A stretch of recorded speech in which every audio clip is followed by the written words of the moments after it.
Bonjour, bienvenue sur la chaîne d'Inflorescence. Alors aujourd'hui, c'est au bord du lac de Vers-sur-Marne que j'ai envie de vous parler. Aujourd'hui, je vais vous parler de sujets qui sont vraiment importants pour moi et sur lesquels j'ai beaucoup à dire. C'est l'autorité, la hiérarchie, le système pyramidal. Donc voilà, c'est parti pour un temps de réflexion, de partage et de témoignage.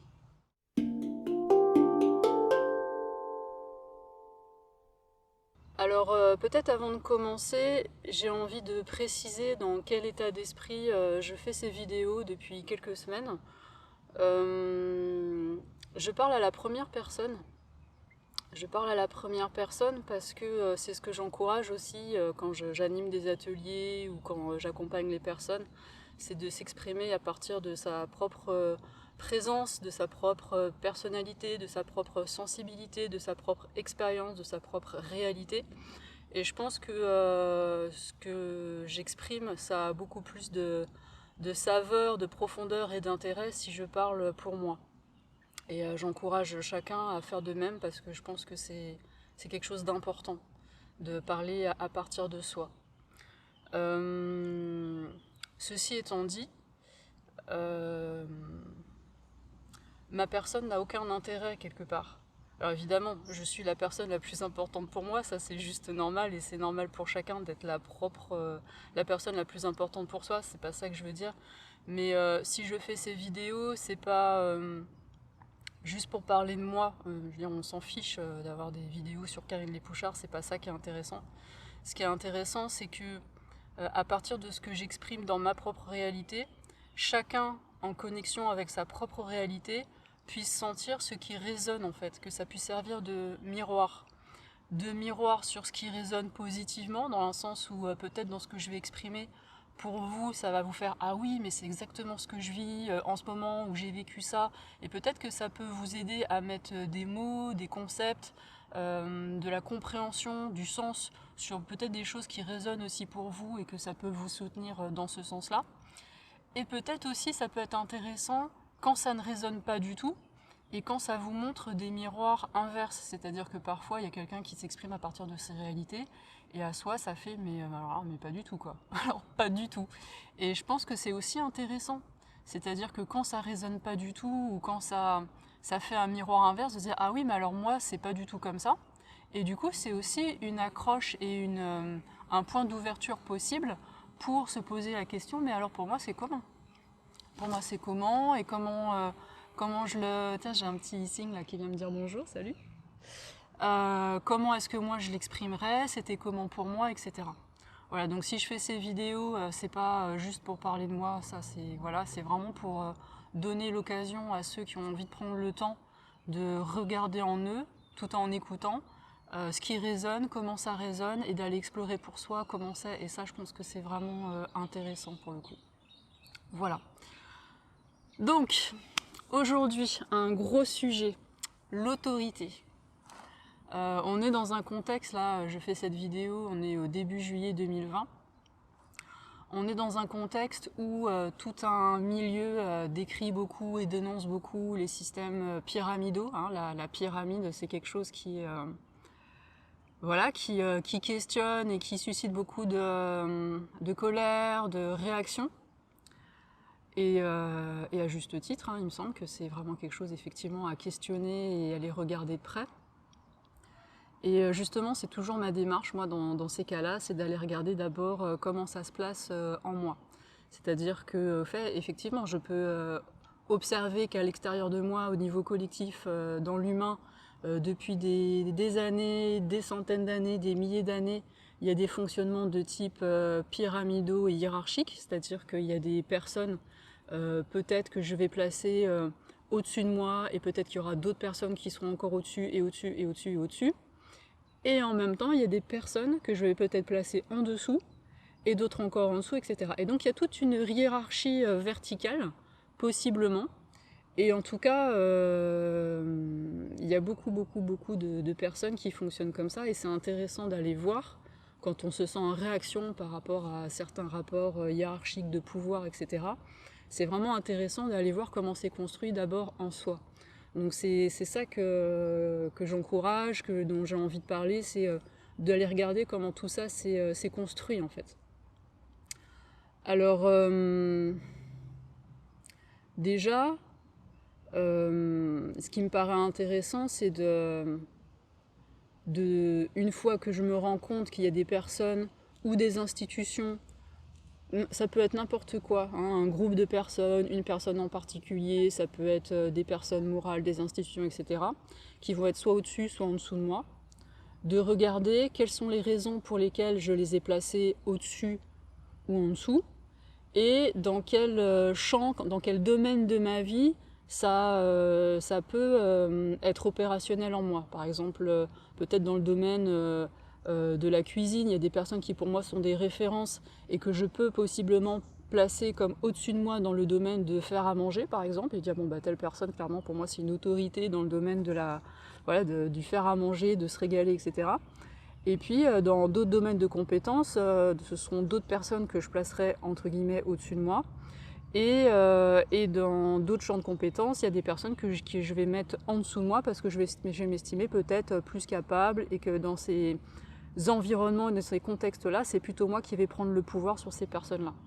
Et donc ce que je trouve intéressant, c'est d'aller identifier ces différentes choses pour moi-même dans ma vie, et de regarder qu'est-ce qui fait que je vais dans un certain contexte mettre telle personne au-dessus et en dessous. Et en fonction de la raison pour laquelle j'ai mis cette personne au-dessus ou en dessous dans tel ou tel contexte, peut-être de prendre conscience que c'est pas nécessaire en fait. C'est-à-dire je peux très bien reconnaître une personne comme une personne ressource à un moment donné pour telle ou telle chose, sans que je la place au-dessus. C'est-à-dire que je peux retrouver un fonctionnement non plus hiérarchique et pyramidal et vertical, mais un fonctionnement de réseau et qui pour le coup est horizontal, où il y a une personne qui va mettre à disposition des ressources à un moment donné dans un contexte, et puis dans un autre contexte, c'est une autre personne qui aura les ressources, qui aura les compétences, les savoir-faire, les idées, l'inspiration, etc. Donc ça, c'est vraiment, je pense, une prise de conscience déjà qui me paraît importante, parce que on est tellement, et j'ai moi-même été tellement programmée à fonctionner en mode de prise de pouvoir et dans des rapports d'obéissance, de soumission et de domination, hein, domination-soumission, qu'en fait, dans des fonctionnements où c'est pas forcément nécessaire, on va reproduire, et je vais possiblement reproduire ce mode de fonctionnement-là. Donc ça, je pense que c'est intéressant à observer, toujours avec bienveillance, hein, sans jugement, d'observer en soi comment je fonctionne dans tel et tel domaine et contexte de ma vie, et de voir si je recrée des rapports de domination-soumission, ou si je mets à disposition des ressources, ou j'accepte et je reçois avec beaucoup de joie et de gratitude les ressources des autres quand les ressources sont chez les autres en fait. Voilà, donc ça déjà c'est une première chose que je trouve intéressante à observer et à questionner. Alors après, peut-être que je vais me rendre compte qu'au-delà c'est les jouets de l'extérieur, il y a des petites choses là qui tombent de l'arbre qui est au-dessus. Au-delà des rapports simplement de compétences, de ressources, etc., je vais peut-être me rendre compte, si je continue à observer, qu'il y a des personnes que je vais mettre au-dessus de moi, de manière un peu généraliste, et qui par défaut vont être des autorités pour moi. Alors évidemment, si je regarde comment ces rapports d'autorité, de hiérarchie, ces rapports pyramidaux se sont construits dans ma vie, évidemment, je vais me rendre compte que c'est lié à mon éducation, d'abord dans ma famille, avec maman, avec papa, avec les grands-parents, les ancêtres, peut-être les grands frères, les grandes sœurs, les cousins, les oncles, les tantes, etc. Et je vais me rendre compte que dans mon enfance, de manière tout à fait naturelle et normale, des personnes ont pris soin de moi, ont posé un cadre pour ma sécurité, de manière bienveillante et organique, parce que en tant qu'enfant, il y a des choses sur lesquelles je peux agir, il y a des choses pour lesquelles je peux choisir, il y a les choses pour lesquelles j'ai une marge de choix, de liberté et d'autonomie, et ça grandit au cours de mon enfance. Et puis il y a des choses qui ne sont pas du tout de mon ressort, et c'est pas à moi de les décider, et c'est normal. Donc ça, c'est intéressant d'aller regarder chacun dans son histoire, comment ça s'est construit, et comment j'ai pu à un moment donné construire mon autonomie, quelle marge de liberté, comment c'était présenté et comment ça a été accompagné par mes différents éducateurs, également à l'école, et de voir comment je l'ai vécu. Parce que l'histoire de chacun est complètement différente et singulière, on traverse différentes expériences à différents âges, etc. Et c'est vraiment intéressant d'aller observer en soi, dans sa propre histoire, comment ça s'est construit en fait. Et d'aller voir comment, à un moment donné, peut-être j'ai eu la gratitude parce que j'ai eu des éducateurs qui ont posé des limites qui étaient saines, qui étaient nourrissantes, qui m'ont fait me sentir en sécurité, qui m'ont fait sentir leur présence, leur accompagnement, et que ça, c'était vraiment important et nourrissant, et je peux avoir de la gratitude pour ça, et j'en ressors avec quelque chose de l'ordre de, voilà, de la saveur, et c'est bon en fait, voilà, il y a de la gratitude pour ça. Et puis, pour une même personne, peut-être avec les mêmes éducateurs, des moments où il va y avoir des expériences de confrontation à des limites qui pour le coup ne vont pas être acceptées, qui vont être ressenties à tort ou à raison, puisque de toute façon c'est complètement subjectif, hein, mais qui vont pouvoir être ressenties comme des expériences abusives, de l'ordre d'une domination qui n'a pas lieu d'être, etc. Et de voir, surtout ce qui est intéressant, c'est d'aller voir dans ma subjectivité comment moi je l'ai reçu et d'aller accueillir éventuellement les émotions de la petite fille, donc pour moi, à différents âges, et de voir comment ces accompagnements et ces autorités ont été reçus. Et à chaque fois que je ressens des blessures, de la colère, de la frustration, etc., d'aller accueillir ça, d'aller vraiment observer la situation pour voir qu'est-ce qui s'est passé, comment je l'ai ressenti, qu'est-ce que ça a dit à un moment donné de mes besoins, de mes valeurs, de mes limites, de qui je suis, et d'aller faire éventuellement un travail de pardon si je sens qu'à un moment donné, il y a des choses que j'ai besoin d'aller pardonner.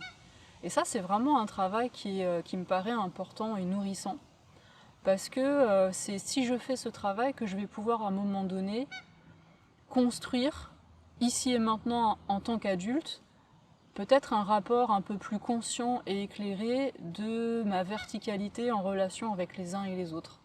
Parce que cet enfant, à un moment donné, cette petite fille, elle a eu besoin d'apprendre que son ressenti avait de la valeur, évidemment, qu'elle pouvait s'exprimer, qu'elle pouvait avoir des émotions. Donc c'est intéressant de voir comment ça a été accompagné ou pas avec les éducateurs, dans la famille, à l'école, etc. Est-ce que ça a généré éventuellement comme type d'émotion, comme ce qu'il y avait comme place pour exprimer ces choses-là ou pas. Et puis c'est important que cette petite fille aussi, à un moment donné, elle découvre que si elle peut être accueillie dans ses émotions, si elle a un espace d'expression, alors elle peut découvrir aussi éventuellement que l'autre, à un moment donné, c'est aussi une personne, aussi avec des émotions, aussi avec un espace d'expression aussi, un champ d'action et de possibilités, et son propre territoire. Et l'enfant, si lui-même il est accueilli de manière empathique dans ce qu'il ressent et dans son être, il peut avoir accès progressivement, et surtout si c'est accompagné, en étant exprimé, etc., il va aussi pouvoir découvrir que, ah mais l'autre aussi en fait. L'autre aussi il a son être, l'autre aussi il a son territoire, l'autre aussi il a ses limites, l'autre aussi il vit des émotions.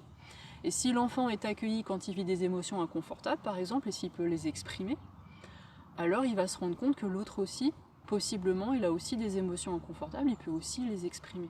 Et que l'autre existe. Si moi, j'ai ma capacité et ma sphère pour exister, si je suis reconnue pour ça, alors, par mes éducateurs, alors l'autre, possiblement, commence à exister aussi. Et ça, c'est hyper intéressant, surtout si ça accompagné dans quelque chose d'horizontal. C'est-à-dire qu'il n'y a pas forcément nécessité de prendre le pouvoir sur l'autre pour poser des limites. C'est-à-dire, est-ce qu'à un moment donné, je suis capable de dire non parce que je suis un être qui existe aussi, parce qu'il y a des limites, ou parce que simplement à ce moment-là, le non, il est là pour prendre soin de l'enfant aussi, pour le permettre sa sécurité, permettre un cadre qui fait qu'il va pouvoir fonctionner ou respecter les limites des autres parce qu'il y a un contexte, parce qu'il y a un collectif. Et c'est intéressant ça de voir en soi comment ça a été accompagné ou pas, et d'en voir quelles sont les conséquences pour soi et dans sa manière de fonctionner aujourd'hui. Ça, c'est vraiment quelque chose qui me paraît important, de prendre conscience de la manière dont la sécurité, le cadre, les limites ont été mis en place dans mon enfance, comment je l'ai reçu.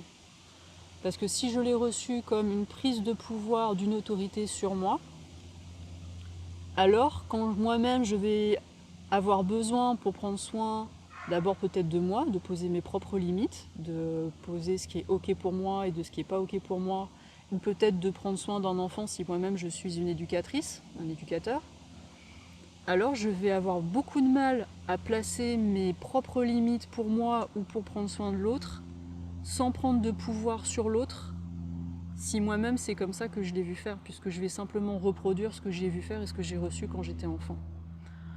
Donc ça suppose, pour pouvoir déprogrammer les choses, si moi j'ai reçu on me dit non en prenant le pouvoir, on me dit non, on me place des limites en prenant le pouvoir sur moi, en tout cas c'est comme ça que je l'ai reçu. Si je veux vraiment changer moi ma manière de poser mes limites, de poser ma verticalité, de reprendre mon propre pouvoir personnel, ou alors de prendre soin éventuellement de l'enfant, je vais avoir besoin vraiment d'aller rencontrer ma petite fille qui a vécu différentes expériences et d'aller faire ce travail de libération intérieure pour être à nouveau capable en tant qu'adulte, moi-même de me positionner à partir de ma propre présence, à partir de mon propre pouvoir personnel, de ma propre verticalité. Je vais pouvoir le faire si pour moi les choses sont claires et si pour moi les choses sont pacifiées.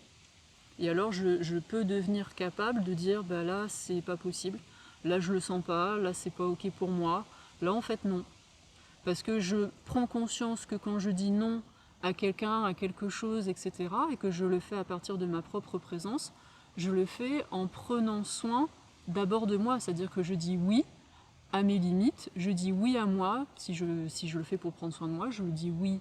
Quand je dis non, je dis oui.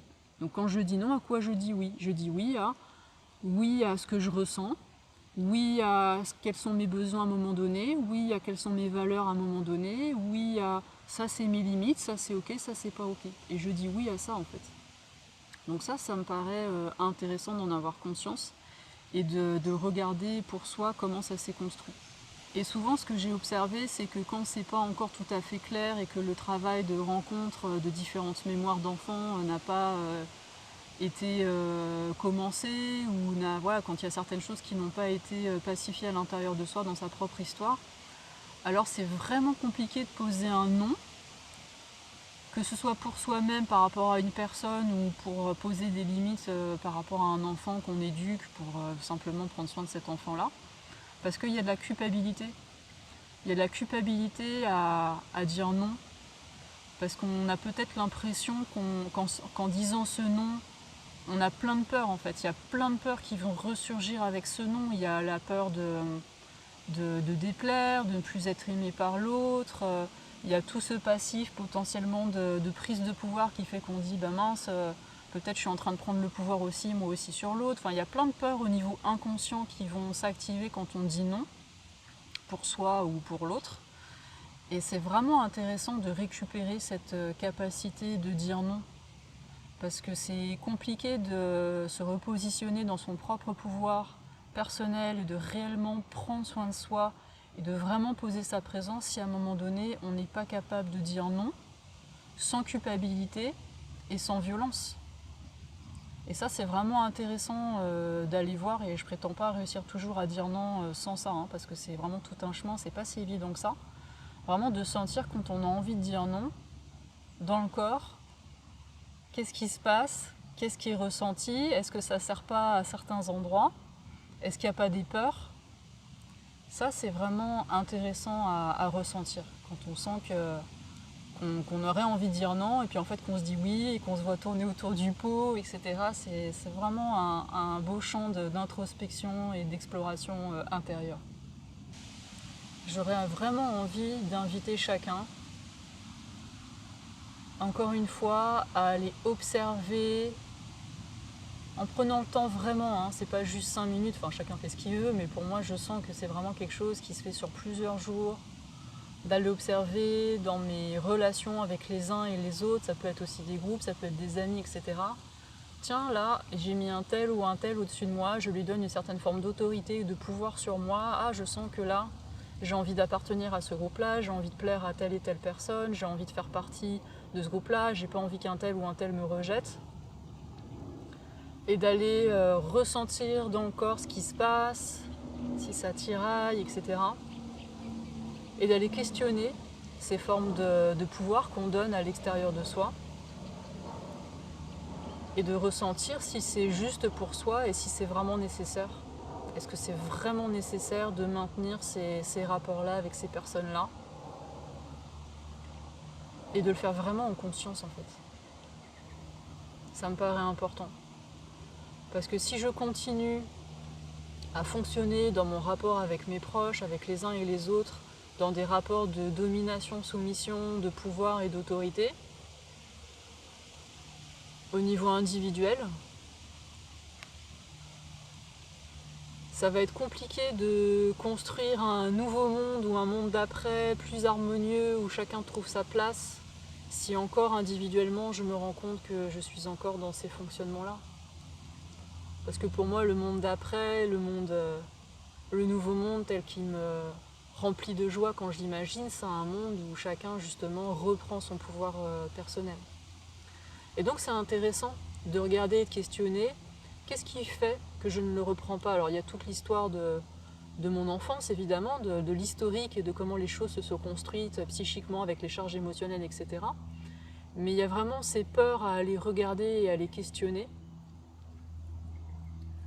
Et je pense que c'est intéressant pour chacun d'aller regarder pourquoi je ne reprends pas mon pouvoir personnel et quels sont mes bénéfices secondaires éventuellement à continuer à croire que c'est à cause de l'autre, hein, qu'il y a un lien de causalité entre ce que je vis et ce que m'impose une autorité à l'extérieur de moi. Ça, c'est vraiment très intéressant. Parce que tant que je crois que ce que je vis, c'est de la faute des autres ou d'un autre, d'une autorité, d'une institution, d'un système en particulier, alors je ne reprends pas ma responsabilité et je continue à accuser l'extérieur. Et ça, c'est vraiment intéressant. Parce que tant que je suis dans l'accusation de l'extérieur, alors moi c'est bon, je suis une victime, quelque part, je garde mon rôle d'enfant et c'est pas de ma faute. Voilà, tant que c'est pas de ma faute, quelque part je suis tranquille, je peux continuer à faire ma petite vie sans trop me questionner. Et reprendre son pouvoir personnel, ça veut dire reprendre sa responsabilité, ça veut dire prendre le risque de se positionner, de déplaire, de ne plus être forcément consensuel, de ne pas plaire à tout le monde, peut-être de devoir sortir de certains groupes, d'être rejeté de certaines personnes. Et c'est prendre le risque d'être seul et d'être unique. Et je pense que c'est un grand pas en avant que chacun de nous peut faire, de réaliser que nous sommes en fait, de fait, chacun unique. Chacun a sa propre réalité et qu'on décide de le vivre en conscience ou pas, en fait on est déjà seul, on est déjà unique. Et donc si je peux le réaliser pour moi le plus tôt possible, je sais que je me fais un gros cadeau avec ça. Ça c'est sûr. Je suis déjà unique. Et quelque part, je suis déjà seule. Alors j'interagis avec les uns et les autres, j'ai la sensation d'appartenir à différents groupes, à différents collectifs, mais si je regarde bien, en fait, je suis seule. Et qu'est-ce que ça me fait de prendre conscience de ça et de l'assumer? Non, c'est vraiment quelque chose qui me paraît d'intéressant à regarder. Et